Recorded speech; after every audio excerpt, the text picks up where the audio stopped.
شہزاد صاحب سعودی عربیہ سے پوچھتے ہیں، علامہ البانی صاحب کی کچھ روایات کو سعودی علماء نے غلط بھی کہا ہے۔ اب میرے سامنے یہ سوال درپیش ہے کہ مجھے بتایا جائے کہ البانی صاحب کی بات کو مانوں کہ جن کو انہوں نے صحیح کہا، یا سعودی علماء کی بات کو مانوں؟ اس کے بارے میں وضاحت فرما دیں۔ اس میں شہزاد صاحب کوئی قاعدہ کلیہ نہیں بن سکتا۔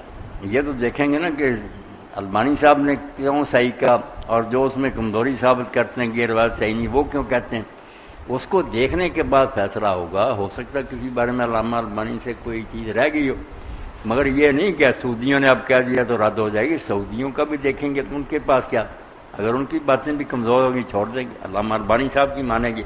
اور علامہ البانی کی تحقیق میں کوئی خامی رہ گئی اور بعد میں علماء کو پتہ چل گیا، جیسے ہمارے حافظ بحر علی صاحب بھی کئی چیزوں کی نشاندہی کرتے، تو کوئی بات نہیں۔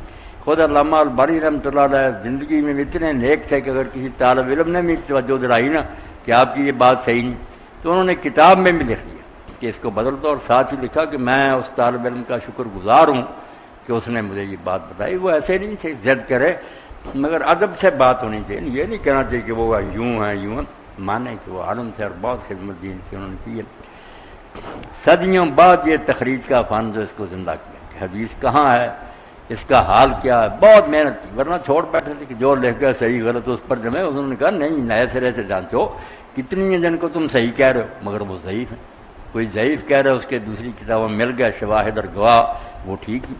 بہت کام کیا انہوں نے، سلسلۃ الاحادیث صحیحہ اور سلسلۃ الاحادیث ضعیفہ والموضوع، کتنی جلدی، اور اب اور بھی آ رہی ہیں آپ۔ تو بات جو ہے نا وہ کسی قاعدے قانون سے طے ہوگی نا، ایک نہیں بن سکتا کلیہ۔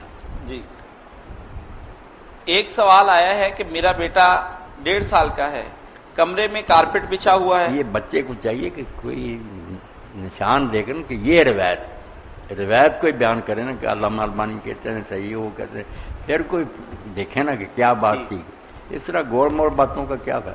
صحیح۔